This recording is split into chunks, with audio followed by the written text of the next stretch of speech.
Bonsoir à toutes, bonsoir à tous, hein, et je suis plutôt ravi de vous voir ce soir parce que c'était pas gagné d'avance aujourd'hui.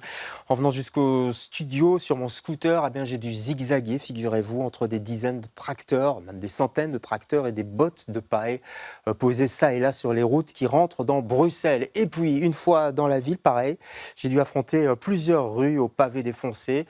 Et le long du canal, hein, le canal ici à Molenbeek, la poussière due aux nombreux chantiers de démolition de l'ancien garage Citroën à la KBC.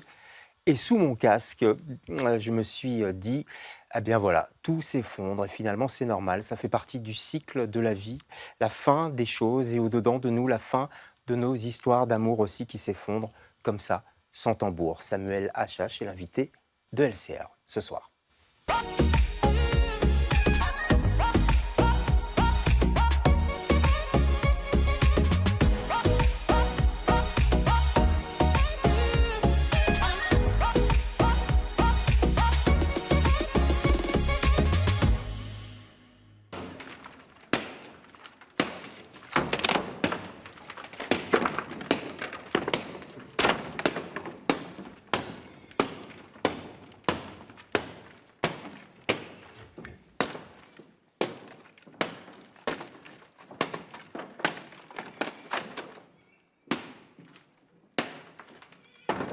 Tu me parles du siphon? Oui, je te parle de siphon.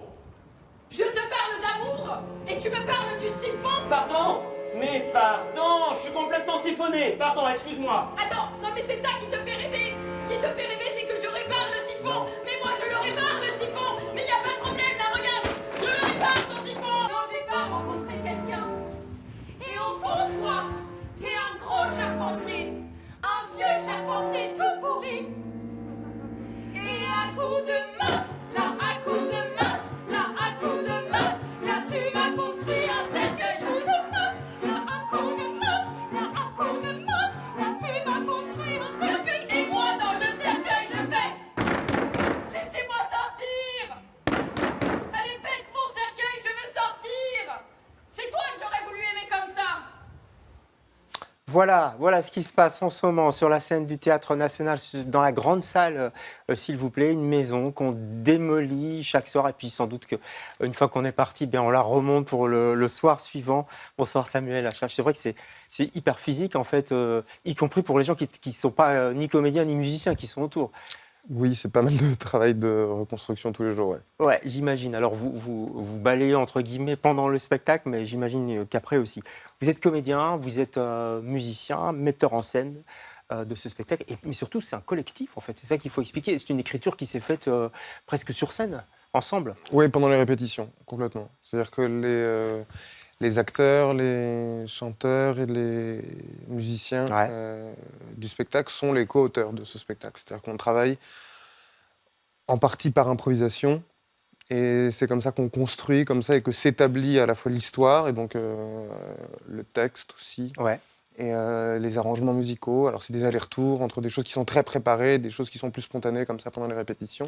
Mais ça, c'est les répétitions, mais ça veut dire qu'il y a encore de l'improvisation en Non, ce non, moment? non, non, non. Ça, C'est un c'était au début. principe. Ouais. Enfin, D'accord. tout début, pendant tout le long des répétitions. Ouais. En fait, c'est pas vraiment des répétitions, c'est de l'écriture. C'est-à-dire que les répétitions, si on considère qu'on commence à répéter des choses, donc à refaire des choses, Ouais. ça commence. Bon, ça s'installe au fur et à mesure, mais ça commence, grosso modo, à partir du moment où on commence à vraiment jouer, c'est-à-dire où est établie une dramaturgie, un texte aussi, mais l'improvisation, c'est plutôt un processus d'écriture Ouais. qu'une fin en soi. Ouais. D'accord.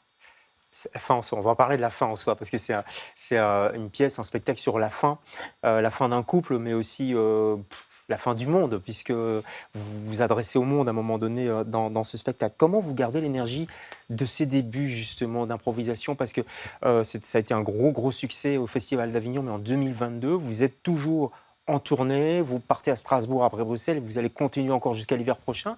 Mhm. Comment on fait pour garder, parce que c'est très physique, comment on fait pour garder cette énergie du début? Vous voulez dire jour après jour? Ouais. Bah, je pense que c'est une forme qui est suffisamment riche, en tout cas pour nous, qui est suffisamment faite de détails pour que on ait chaque jour quelque chose un peu de nouveau à aller chercher. Et puis c'est un spectacle qui est quand même assez précis, notamment en termes musical et de la constitution du spectacle qui fait que on a systématiquement un champ de progression, une marge d'amélioration de tout ça. Mais de toute façon, c'est le boulot quand on fait un spectacle, c'est de le garder vivant tous les jours, hein. Que ce soit ça ou un spectacle qui, dans sa facture, serait plus simple, hein. Oui, mais c'est parce que je parle de la durée. Dans le temps, ouais. Bah, dans le temps. Et puis il y a des spectacles un peu plus figés aussi parfois. Celui-là, il est pas du tout figé. Oui, c'est vrai. C'est vrai. En tout cas, une des particularités, c'est du fait que nous sommes les auteurs de ce spectacle, on a la possibilité de toujours ajuster l'écriture, de la refaire un peu, de pouvoir la préciser, de pouvoir la ciseler un peu plus chaque soir.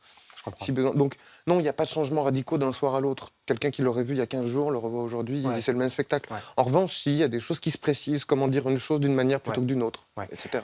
Le début, c'est donc de l'histoire, c'est la fin d'une histoire d'amour, la fin d'un couple. C'est un couple qui se sépare, leur histoire s'effondre, et en même temps qu'elle s'effondre, elle fait s'effondrer la maison qui est autour, et tout, en fait, effectivement, le monde autour. Une histoire d'amour, c'est une construction qu'on construit et puis qui s'effondre. C'est comme ça que vous voyez ça?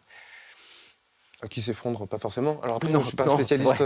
Qui peut s'effondrer, oui, vous n'êtes pas psychologue. Et puis je ne suis pas spécialiste Mais qu'est-ce que vous de l'amour et du couple. Non, c'est-à-dire que oui, la fin d'une histoire d'amour, c'est la fin d'une histoire.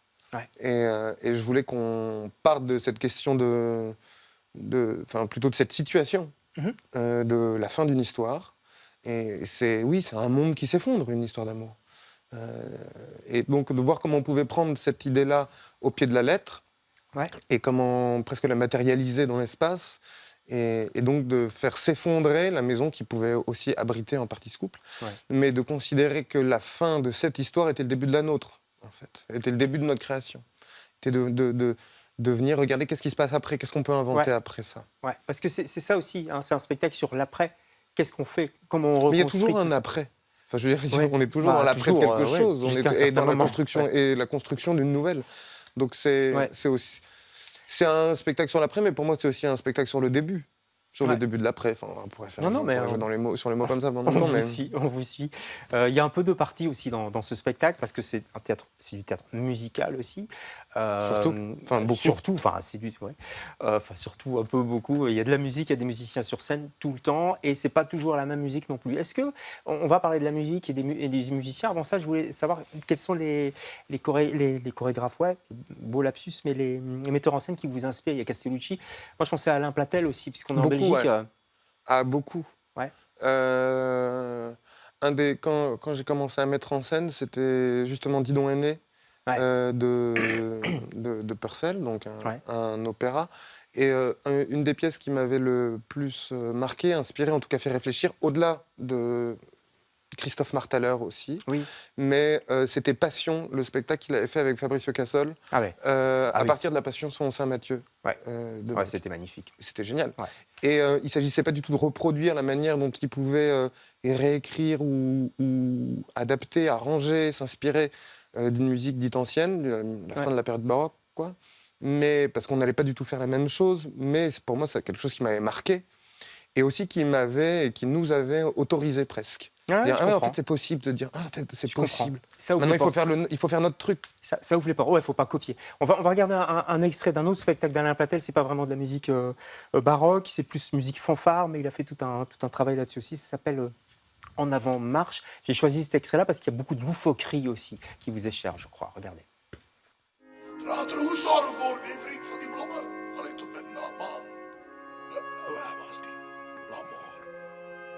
Et qu'est-ce qui se passe?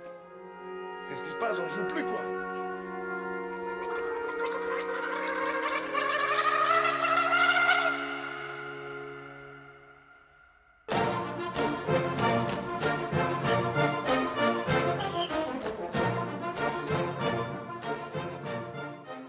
Wär ich ein Vöglein, dann flög ich zu dir. Aber da ich kein Vöglein bin, vögle ich dir. Hey, du daar met weiße kapotten aan. Voilà, ça c'était Alain Platel. C'est vrai qu'il y a de la loufoquerie, de la folie aussi. C'est quelque chose qui vous touche, qui vous intéresse aussi, parce qu'il y a un grain de folie dans votre spectacle là au National pour l'instant. Oui, alors loufoquerie, je sais pas, je le pense pas comme ça, Oui, mais c'est de peut-être fait, c'est non, non, peut-être pas non, le non. mot, ouais. C'est pas Ouais. grave, chacun Ouais. le dit comme il veut. C'est-à-dire que nous, on se le. Mais oui, c'est-à-dire de regarder une chose en se disant qu'elle n'est pas univoque. Que c'est pas Ouais. parce qu'on va traiter d'une situation qui porte en elle une certaine tragédie, qui est tragique, qu'on est obligé de la regarder absolument frontalement. L'idée est de se dire que dans toute situation, on peut venir se décaler aussi un peu le regard Ouais, ouais. et de dire qu'il y a d'autres choses que la chose première qu'on voit dans une situation qui est contenue en elle. C'est Et donc exactement évidemment, ça ça. nous amène à faire des choses. Ouais, c'est exactement ça.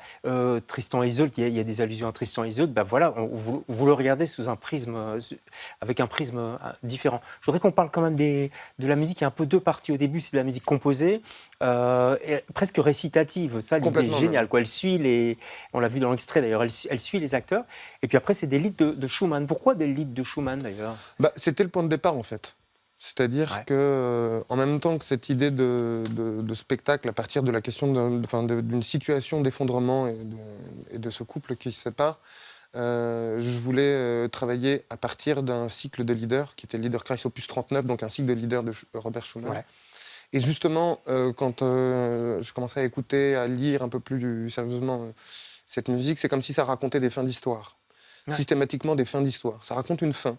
Et dont il nous est demandé, ou en tout cas suggéré, à nous qui l'écoutons ou lisons ses poèmes, d'imaginer qu'est-ce qui aurait pu amener à cette chose-là. En tout cas, on peut rêver à qu'est-ce qui amène une telle personne à venir dire une telle chose. Ça, c'est pas dit. Et de se dire que justement la fin de leurs histoires pouvait être le début de la nôtre. Ouais. Non, c'est une super idée d'avoir associé tout ça ensemble. Je cite Florent Hubert qui s'occupait de la direction musicale. Merci beaucoup. C'est un spectacle qu'on vous conseille vraiment. Allez-y, faut se dépêcher. Il n'y a pas beaucoup de dates parce que vous tournez beaucoup. C'est jusqu'au vendredi au Théâtre National dans la grande salle. Merci beaucoup Samuel d'être passé chez nous. Merci à On vous. se retrouve demain avec d'autres invités. Bonsoir.